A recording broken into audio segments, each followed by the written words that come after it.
I was a chairman of a Hopkins affiliate, originally Baltimore City Hospital, then became Hopkins Bayview. And I'd been there for a number of years, and I looked around and I said, you know, I can do as well as a lot of those other chairmen that are out there of the medical schools. And so I started looking. And I've looked at several places, and I was actually there. I think there was a search committee for me here. And one concept was my wife, looked at some chairmanships north of New York. And my wife said, no way, we are not going into snow. So that meant I had to go south. And at that time, this position was open. It was a young school, which I liked. It's something I thought I could build on. And I didn't know about floods there and the heat, because they interview when it is nice and like March and stuff, which is gorgeous here. And so I looked at the job, and that's where I took it.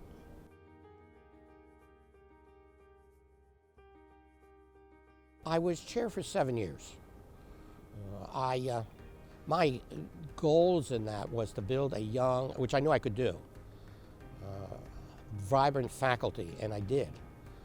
I brought in a bunch of really top-notch young faculty. Some of them are still here, actually. Two of them are actually on the faculty, and several of the others have moved on to other academic institutions. The biggest problem was that we had two problems from radiology point of view. One, of course, the salaries are low compared to the national average, and especially in the local scene, MD Anderson, which was could recruit my people. And the other thing from a radiology point of view was equipment. And for young upstarts, they need the newest and the greatest to build their academic credentials. So I got the young people, and I'm proud of them, and I still am in contact with some of them. So that was key to me, and they continue to do good things and great things. There was a decent residency. It was good. It had been built by the first chairman, who really straightened out what were a bunch of not very good, in fact, in trouble residencies programs under Memorial Hermann, under MD Anderson. They had a problem because they couldn't really run a diagnostic program. The chairman ahead of me did combine them, and that was the nucleus, and that was one of my major things to keep going. And we really had a good reputation. And in initial years, several major departments would send their medical students to look at the residency program here. And that's something, a legacy that's been built, and which I'm proud of, and my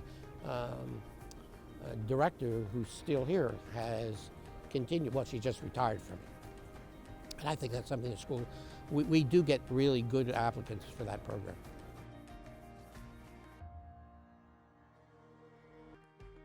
Well, the first memory that I'd like to bring up is a personal departmental memory. And that first year, of course, there's all the excitement of being a new chairman and getting things in and recruiting people. And comes the first graduation of the residency. But now they're not your residents, you didn't train them, but you already got to know them and you're building it up. And here comes the graduation. That graduation is in late May, right? Because that's when they are held. Guess what was occurring in the city? At that point, the Rockets would ultimately get the national championship. And the playoffs were during the day of the graduation. So I had to make a change and do something about it. And so what we did is we had the graduation earlier. We brought in a big screen, TV, screen, with the pots and stuff. And then right afterwards, we all sat there and watched the Rockets win the game. So that was a really exciting experience.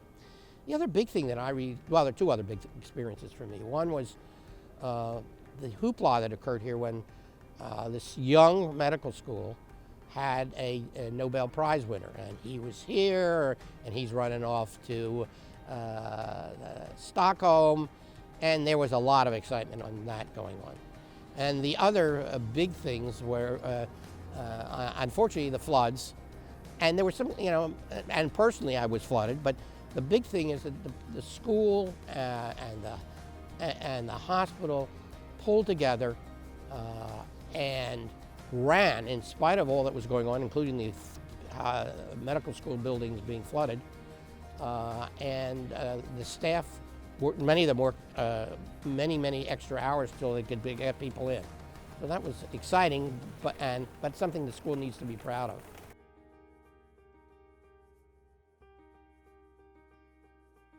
Well, while I was here, I was active in the running the school and our own private practice, holding several positions and steering towards the stuff. And the medical school, I was on several of the, not only the medical school, but the university portion here. And those were the gearing, you were in the position of trying to see where should we go and what should we do.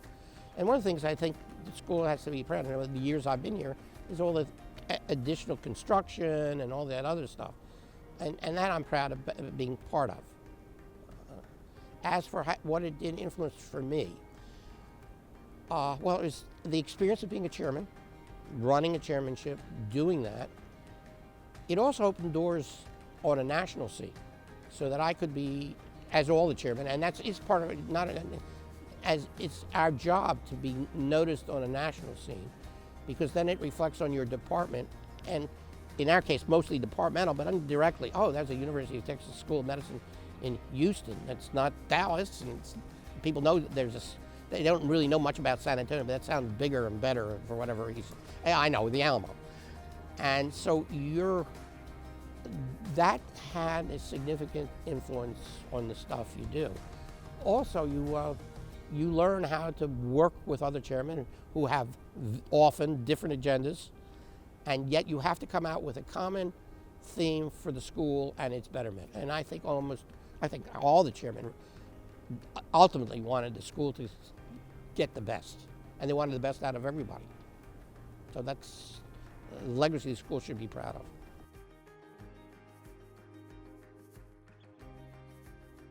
To me, it's a constant change. You see every year there are new residents and there's new faculty and there's excitement and all that goes on, and that's the things you want. That's why you're here. It's also you get the joy of training people, because I love teaching. That's my big deal. I write papers because you got to do that, and I have something to say because I'm still being quoted. Quite in fact, I've been in the literature about at least 4,000 times more, and every week they get it at least 2 or 3 times in some places.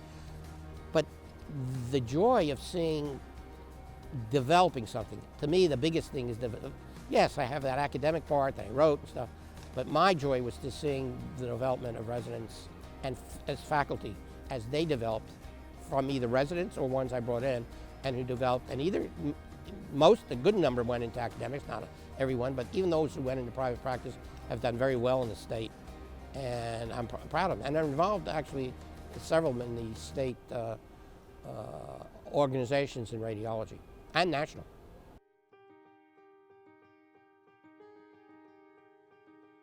It's young. It's still building its legacy. And as we kind of talked, I know New York, is that it hasn't developed its legacy. I came here from Johns Hopkins, where there's a long history and there's a proud history. I was once lectured at the Brigham. Now, the chairman of the Brigham was a very famous radiologist. He had a very interesting thing. He had in his office a stethoscope. And he said, this is an ancient instrument used for diagnosis. But that's not the point. My chairman, where I trained, was a resident there. Then he became chairman of my medical school in my subspecialty, uroradiology. And here I've been asked back to the Brigham in this beautiful hall to give a lecture. That's the kind of stuff that tradition builds. We have not gotten that yet. Hopefully we will. There are some of us who are trying to do that. But that history isn't there, which it should be, because time, as you know, marches on and things get lost, even today.